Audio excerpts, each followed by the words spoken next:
Halo sahabat IPA, sahabat anak-anak Spensa Batukan khususnya kelas 8. Apa kabar kalian? Semoga semuanya sehat dan tetap semangat belajar dari rumah ya. Sebelum kita memulai materi kita pada pelajaran pertama, sebelumnya di sini sudah hadir Ibu sendiri, Ibu Yofiani Tolok bersama rekan Ibu, Ibu Siti Budayani yang akan menemani anak-anak Spensa Batukan, terkhususnya sahabat IPA selama beberapa jam ke depan. Sebelum memulai materi kita pada pelajaran pertama, sebaiknya kita mendengarkan satu buah tembang untuk mengantar kita pada materi pada pelajaran pertama. Oke, terima kasih sahabat IPA sudah mendengarkan sebuah tembang pengantar materi pada pelajaran pertama. Ayo, siapa yang masih ingat ciri gerak, ciri-ciri makhluk hidup pada poin kelima? Semoga semuanya tetap fokus ya dan tetap semangat pada stasiun radio edukasi kita yang cinta Spensa FM. Nah, pada pengantar lagu kita tadi itu pada poin kelima, di situ ada ciri-ciri gerak makhluk hidup. Salah satunya pada poin kelima adalah gerak. Nah, pada hari ini, pada jam sekarang, kita mau mempelajari materi pada sistem gerak pada manusia.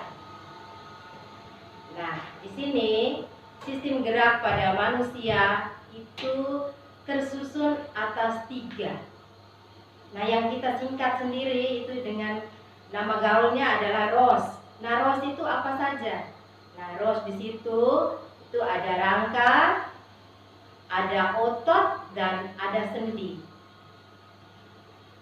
Nah, rangka, otot, dan sendi itu merupakan sistem gerak pada manusia. Rangka di sini merupakan alat gerak pasif pada tubuh manusia. Sifatnya itu hanya sebagai tempat melekatnya otot. Sedangkan otot itu sendiri merupakan alat gerak aktif pada manusia. Dan yang terakhir adalah sendi. Nah, sendi di sini merupakan penghubung antara tulang yang satu dengan tulang yang lain.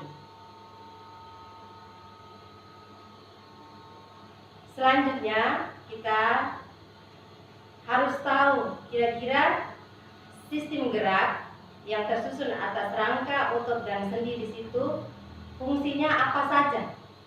Nah, yang pertama di sini adalah rangka. Pada pengantar sebelumnya sudah digambarkan bahwa rangka itu sendiri merupakan alat gerak pasif. Nah, itu merupakan salah satu fungsinya. Yang kedua, rangka juga berfungsi untuk memberi bentuk pada tubuh. Di sini contoh konkret. Contoh konkret yang kita lihat dalam kehidupan sehari-hari. Nah, sebuah bangunan itu dia bisa berdiri tegak, berdiri kokoh. Setelah dibuat fondasinya itu pasti kan supaya ya, pastinya ada tulang-tulang ya Bang Siti ya.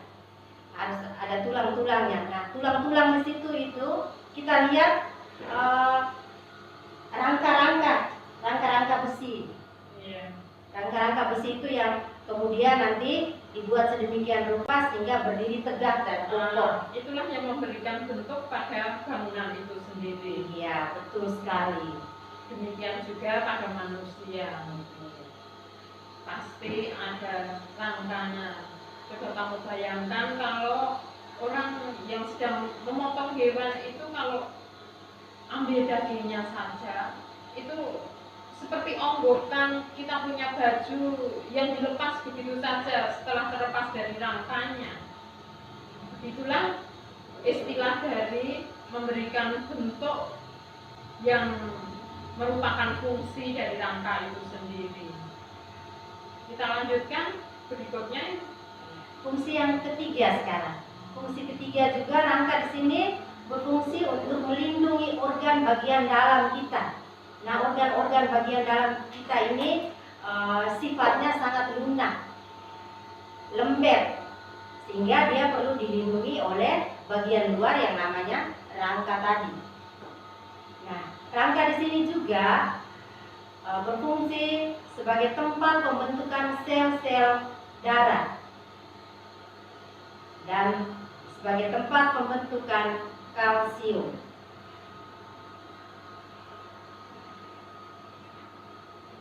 Selanjutnya, rangka di sini secara umum itu terbagi menjadi dua bagian.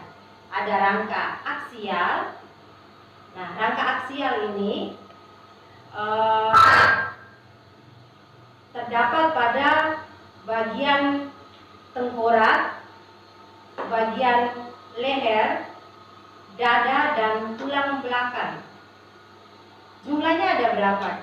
Jumlahnya ada 80 tulang maksudnya. Nah, yang pertama tulang tengkorak. Nah, tulang tengkorak ini pada tulang tengkorak sendiri terdiri atas 22 buah tulang. Nah, kalau berbicara soal tulang tengkorak, maka itu adanya di bagian kepala. Nah, coba sahabat IPA sendiri yang lagi mendengarkan pelajaran IPA hari ini, coba masing-masing pegang kepalanya sendiri. Nah, kira-kira di bagian kepala saya ini ada apa saja? Mulai dari atas, terus bagian depannya, kiri, kanan, sampai bagian bawah pas di bagian dagunya. Nah, itu kita lihat sendiri bagian yang paling atas itu ada tulang ubun-ubun ya? Iya. Ada tulang ubun-ubun. Nah, ubun-ubun kita itu sifatnya sangat rawan. Selain tulang ubun-ubun, ada juga tulang dahi. Tulang dahi letaknya di bagian depan. Aduh, ada yang gayanya tonjol ke depan tuh. Kita punya siswa nih, ada yang di rumah, ada yang tonjol ke depan tuh. Namanya apa ya? Iya.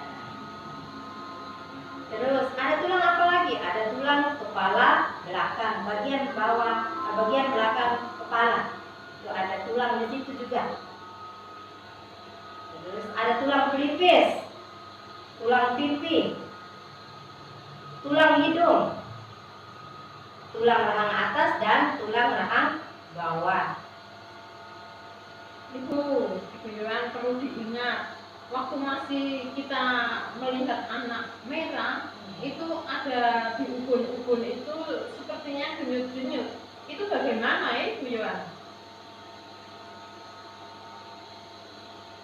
Tentunya waktu itu antara tulang satu dengan tulang yang lain itu belum bersambung secara sempurna.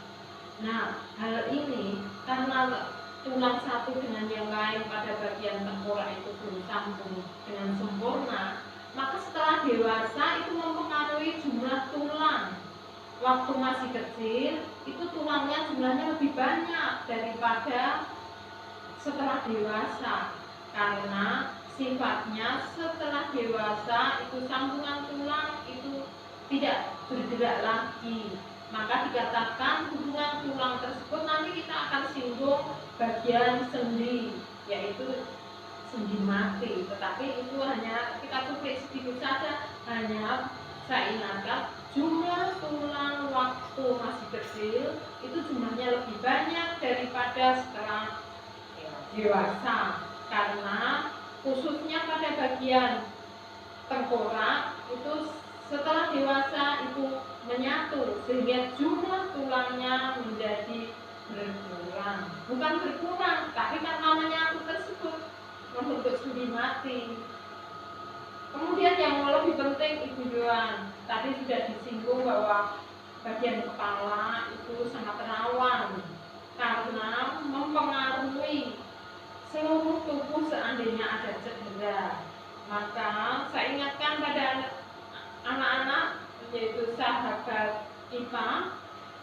kita kalau aktivitas kita harus melindungi betul-betul pada bagian kepala, jangan sampai cedera. Itu yang harus kita ingatkan. Bagaimana menurut Ibu Yohan?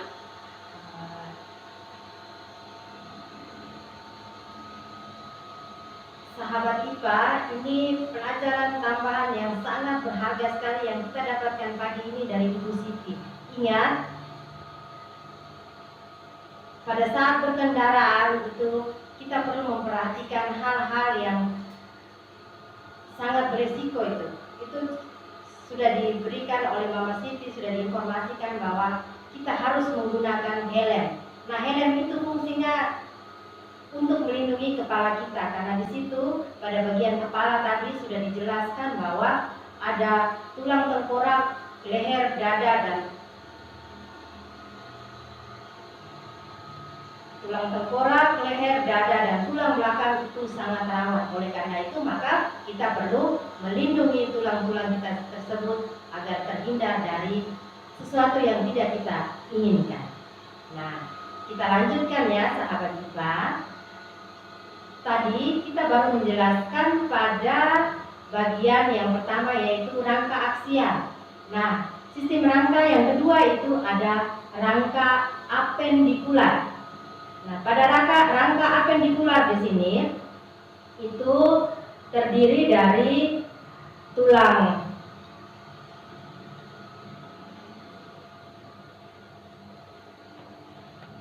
rusuk, tulang belakang, tulang lengan, tulang kaki, dan tulang panggul. Nah, pada bagian-bagian tubuh kita, panggul, kaki, dan tulang lengan, di situ juga terdapat tulang-tulang yang menyusunnya. Nah, yang kita kenal ada pada tulang lengan ada tulang humerus, ada tulang radius, tulang ulna. Nah, pada kaki juga ada yang kita sebut dengan tulang femur. Tulang femur itu juga disebut sebagai tulang paha, atau yang kalian biasa dengar yang biasa disebut tulang kering. Nah, tulang kering itu terdapat di bagian mana? Ayo, sahabat IPA. Ini pasti sudah tahu. Kalau kita kadang terantuk barang keras, kita merasa kesakitan sekali. Nah, itulah kadang yang membuat tulang kering. Terus ada tulang betis. Tulang betis, selain tulang betis ada tempurung lutut. Ada tulang panggul. Nah, tulang panggul di sini terdiri atas 3 tulang utama. Ada tulang panggul besar, tulang pangkal paha, dan tulang pubis. Nah, tulang pubis di sini letaknya pada tulang pinggul dekat alat kelamin. Oh, begitu ya, Ibu Yohan. Jadi susunan rangka itu seperti itu Tuhan begitu maha kuasa betul di dalam membentuk kita punya tubuh. Kita harus banyak mengenal itu Ibu Yohan tentang susunan rangka dari kita, supaya apa? Kita bisa memperlakukan badan kita sendiri yang harus kita kenali lebih jauh, dan jangan sampai, ingat itu, jangan sampai cedera dengan segala aktivitas kita sehari-hari. Itu yang paling penting. Kita lanjutkan. Oke, sekarang kita lanjutkan pada bagian sendi. Nah, sendi di sini tadi sudah diberitahukan bahwa fungsi sendi itu merupakan penghubung antar tulang. Penghubung di sini berarti dia menjadi perantara antara tulang yang satu dengan tulang yang lainnya. Nah, sendi, banyak macam-macam sendi. Berdasarkan sifatnya itu ada 3 sendi. Yang pertama ada sendi mati. Sendi mati atau nama ilmiahnya itu disebut sebagai sendi sinartrosis. Nah, namanya juga sendi mati, Bu Siti ya. Iya. Berarti sifatnya itu dia tidak bisa digerakkan. Ya, tidak bisa bergeser sedikit pun, namanya orang dikatakan mati. Ya sudah, pokoknya melekat antara bagian satu dengan yang lain itu kokoh. Ingat, kokoh itu jangan sampai itu bergeser sedikit itu ya. Iya. Terima kasih Bu Siti. Ya, sendi mati itu sendi yang tidak bisa digerakkan. Contoh sendi mati yang tidak bisa digerakkan itu tulang tengkorak kita. Nah, tulang tengkorak kita ini yang terdiri tadi dari ubun-ubun sampai tulang dahi, tulang bagian belakang, rahang atas, rahang bawah itu kita tidak bisa putar dia sana sini. Dia tetap pada tempatnya. Sehingga itu digolongkan atau dikategorikan sebagai sendi mati. Yang kedua, ada yang namanya sendi kaku. Nah, sendi kaku di sini juga disebut sebagai sendi amfiartrosis. Nah, di sini sendi kaku di sini masih memungkinkan sedikitnya ada gerakan. Namanya saja sendi kaku, berarti pergeserannya itu terbatas. Iya. Nah, contohnya itu pada sendi antar tulang rusuk atau sendi-sendi pada pergelangan tangan, pergelangan kaki juga. Nah, coba sahabat IPA sendiri di situ mempraktekkan. Ya, sambil meraba, di mana itu yang menyusun sendi kaku, yang katanya bergeser hanya sedikit saja tuh. Ya. Nah, selanjutnya yang ketiga ada sendi gerak. Sendi gerak itu disebut juga sebagai sendi diartrosis. Diartrosis itu namanya saja sudah sendi gerak, berarti dia memungkinkan terjadinya gerakan yang lebih bebas ya, lebih bebas. Ya. Gerakan ke segala arah. Dia memungkinkan terjadinya gerakan ke segala arah. Itu contohnya apa Ibu Siti ya? Aduh, kalau ke segala arah itu pasti menuju ke segala arah kan Ibu. Gimana ya? Hubungan antara tengkorak dengan leher itu ke segala arah. Iya. Oke. Terus macamnya sendi gerak yang lain selain ke segala arah, sendi apa lagi? Itu kita belajar pada bagian yang berikutnya berdasarkan arah pergerakannya Ibu Siti. Oh, begitu. Jadi tadi kita baru sampai pada pembagian sendi, penggolongan sendi berdasarkan sifatnya. Nah, berdasarkan sifat tadi, masih ingat sahabat IPA? Barusan saja kita pelajari itu ada sendi mati atau yang disebut dengan sendi sinartrosis, sendi kaku, sendi amfiartrosis, dan sendi gerak, sendi diartrosis. Nah, sekarang yang kita perlu pelajari juga adalah pembagian sendi berdasarkan arah pergerakannya. Di sini ada 4 jenis sendi berdasarkan arah pergerakannya. Yang pertama ada engsel, sendi engsel. Nah, coba sahabat IPA sambil mendengarkan materi ini, coba perhatikan engsel pada pintu rumah kalian masing-masing atau engsel yang terdapat pada jendela rumah. Nah, pada engsel pintu atau jendela masing-masing di rumah itu kalau dibuka atau ditutup itu kira-kira gerakannya bagaimana itu? Pastinya gerakannya hanya satu arah. kita dorong itu pintu atau jendela, artinya kita membukanya, berarti arahnya dia keluar toh? Iya. Ya. Kalau kita tarik dia, maka pintu atau jendela itu pasti tertutup, arahnya masuk. Berarti sendi engsel itu sendi yang memungkinkan terjadinya gerakan ke satu arah saja. Contoh pada bagian tubuh kita yaitu pada lutut dan siku. Yang kedua, ada yang namanya sendi pelana. Nah, sendi pelana di sini itu terjadinya gerakan dua arah. Contohnya pada ruas telapak tangan. Yang ketiga, ada sendi apa lagi?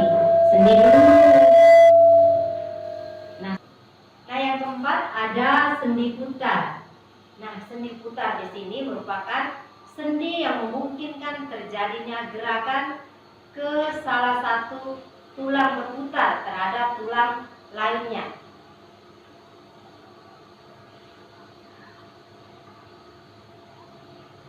Nah, itu bagian kedua, penggolongan sendi berdasarkan pergerakannya.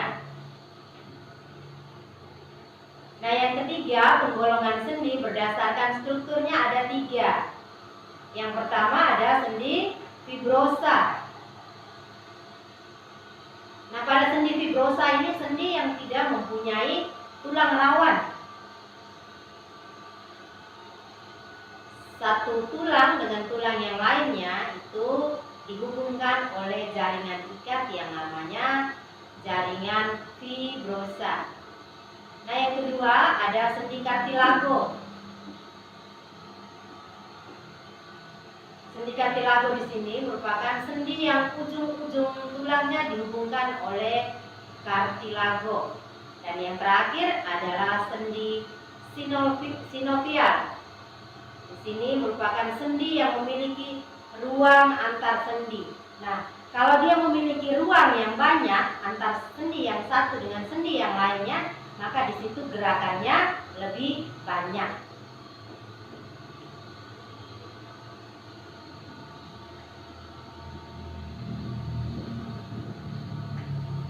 Halo sahabat IPA.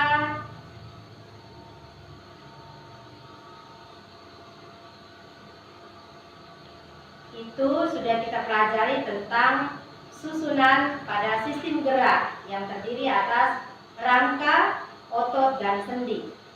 Nah, yang bagian ketiga yang belum kita pelajari adalah otot itu sendiri. Nah, otot di sini merupakan jaringan yang berada di dalam tubuh manusia yang merupakan alat gerak aktif.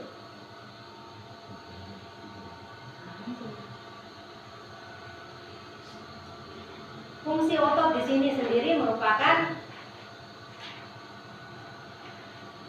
pengontrol pintu masuk dan keluar saluran yang ada di dalam sistem tubuh. Fungsi otot yang lainnya juga itu bisa menjaga postur dan posisi